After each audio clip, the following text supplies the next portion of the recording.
Good morning. My name is François Gauthier.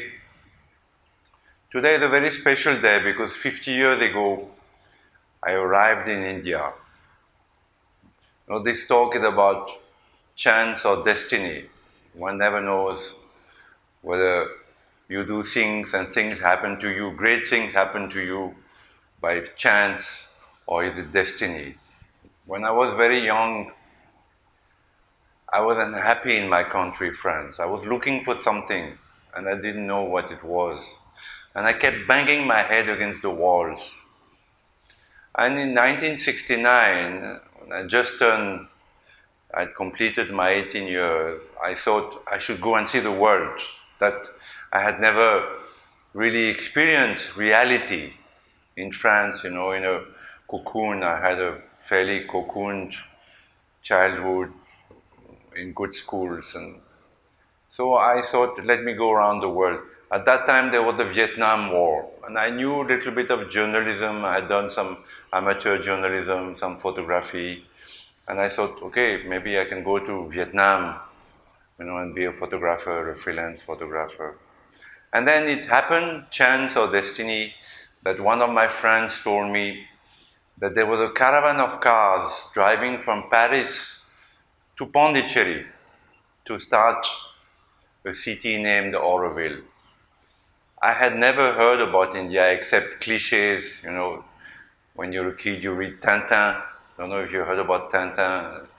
It talks about India, but full of cliches. And I'd never heard about Auroville or Sri Aurobindo or the mother. I was not interested mentally. I was not interested. But something in me thought, okay, let me go in that caravan, then I can go around the world from India. I can continue my journey and go to the Far East and Japan and United States and come back after 1 year. Though I got my parents' permission and they gave me some money and I started on that caravan. So we drove from Paris through many countries.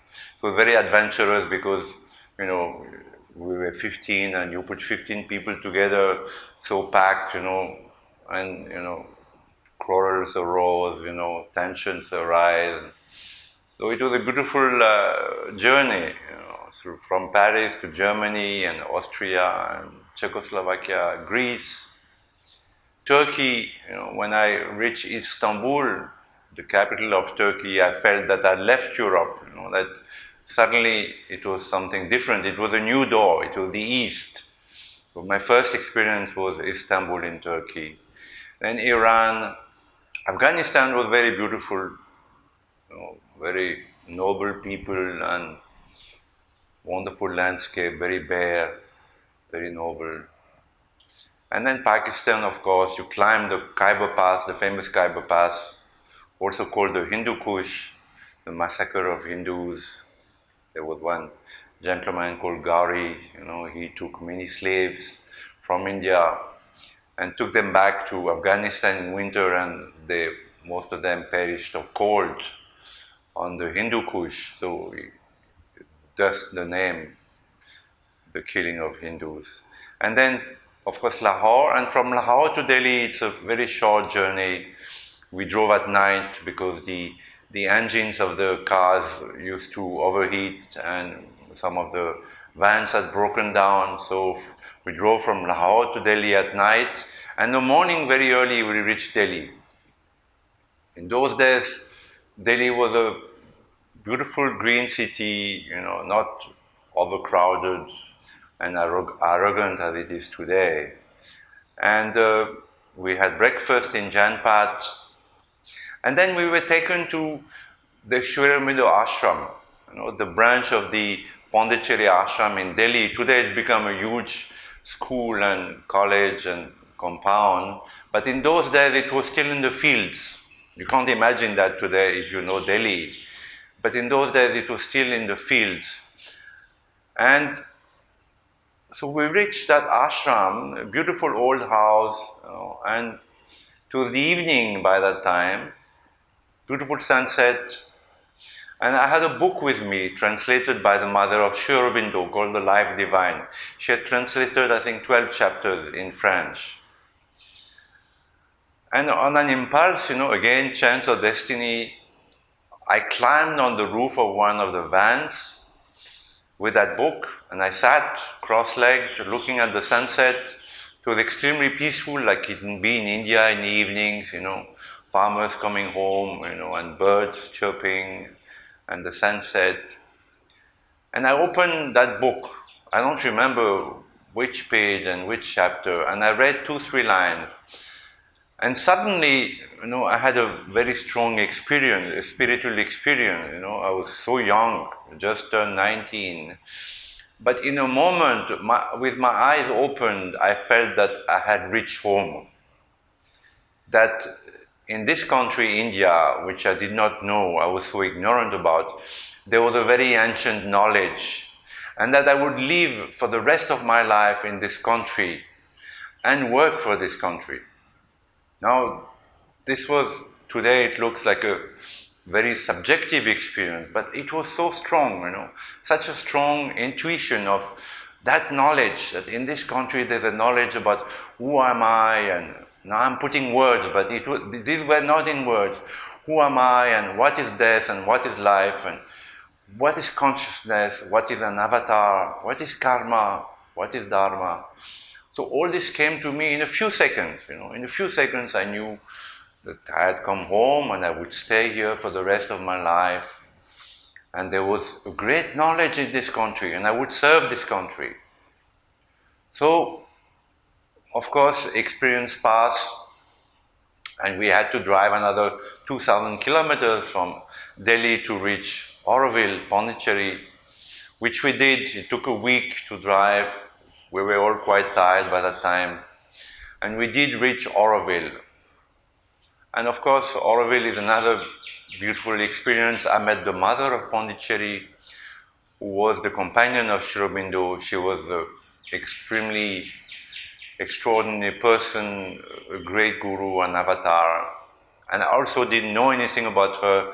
I had no expectation. So I climbed to a room, and before climbing, I felt such a strong atmosphere. I was seized again by such a strong atmosphere that as a young Frenchman could not understand, but I was innocent and open, and it just seized me, that atmosphere. And then when I entered the room, even a stronger atmosphere, and there was that old lady. She was very old, and by then she must have been 90 or 92, maybe 93. And she was all bent, the mother was very bent, and so you could only see her profile, an old bent lady. Such a strong atmosphere. And then I was alone somehow with her, and I knelt. I was told you kneel in front of her, so I knelt in front of her, and slowly she raised her gaze and looked in my eyes, and again I was totally lost, like she looked in the depths of my soul, and I went out of my body, and I felt, what is happening to me? What is happening to me? And such a extraordinary experience again, different from the one I had when I touched India for the first time, but changed my life, for good, my life turned upside down, and I knew that I would stay in India forever. Though I stayed for 7, 8 years without moving from Pondicherry. These were very intense years, and I read Sri Aurobindo, and I meditated, For 2 years I stopped even talking to people. I worked in the garden. It was a very beautiful and very intense years, like a second childhood. But what I want to say here about fate or destiny or chance is that India has been the greatest gift of my life.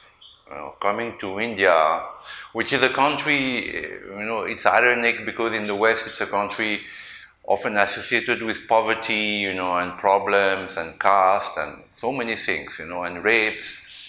But coming to India has been the greatest boon of my life. It's been like I have discovered here knowledge infinite. I have met here not only the mother but extraordinary people, the Dalai Lama, Sri Sri Ravi Shankar, so many simple people. When I started freelancing as a journalist, I went to Kerala and Tamil Nadu. I did a feature actually on Kalalipayat, which is a martial art in Kerala. That was my first feature as a journalist after 8 years, not moving out of Pondicherry. The mother passed away. When the guru dies, you feel like an orphan. And I did feel like an orphan when the mother died. It was a great shock in my life. Even today, it's something that I have never fully recovered from. I decided to, discover India because Auroville and Pondicherry are not really India. I mean, it's like a part of India, but different from India. Though I started freelancing, went to Kerala and met extraordinary people, simple people, not great yogis or great gurus, but simple people. And in them, they carried also that knowledge. My experience was that these simple people, they were Karari masters in villages. They also carried that knowledge, but not in the mind, like in the West, we think, I have to be good, I have to do charity, I have to, not rob and kill. But these people carried this in their genes, it's like they accepted me or they accepted the others because it was in their genes. That knowledge has passed into the genes of India. So today, 50 years, after I've arrived in this country, I am very grateful to India.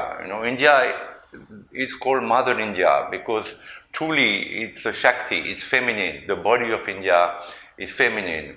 And I have felt this experience which I had in Delhi 3-4 times after that, Again, I felt it in Delhi after 8-9 years when I came back to become a political journalist because, as Sri Aurobindo said, politics is life, you have to accept politics, You put 6 people together and politics start. We can see it in Auroville, we can see it everywhere, Politics is life, you have to accept it. So I wanted to become a political journalist and I came to Delhi. And again, I had this strong experience of Delhi is a city of, blood and betrayal, but it's a very ancient city also. They said there are 7 cities in Delhi, very ancient city.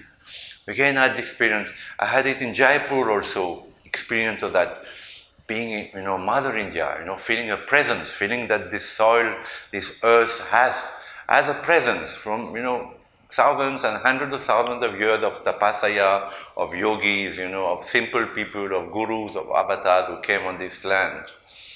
I had it in Pune also the first time I went there. I had it strongest in Almora, above Almora in the Himalayas, that this is a very ancient land and my soul is very ancient also. So again, chance or destiny. But today I wanted to say that I am so grateful to Mother India. I am so grateful to India for all that she gave me. Not only coming here, not only Auroville, not only meeting the mother and all these great people, but also meeting my wife, Namrita, with whom I've been married 30 years, and working for India. My first impulse when I came to India was, I will live here for the rest of my life and work for Mother India. And I have done it in my own way. I've written articles, I've written books. I'm building a museum today of Indian history. So I have gratefulness to this country, and today I want to say thank you.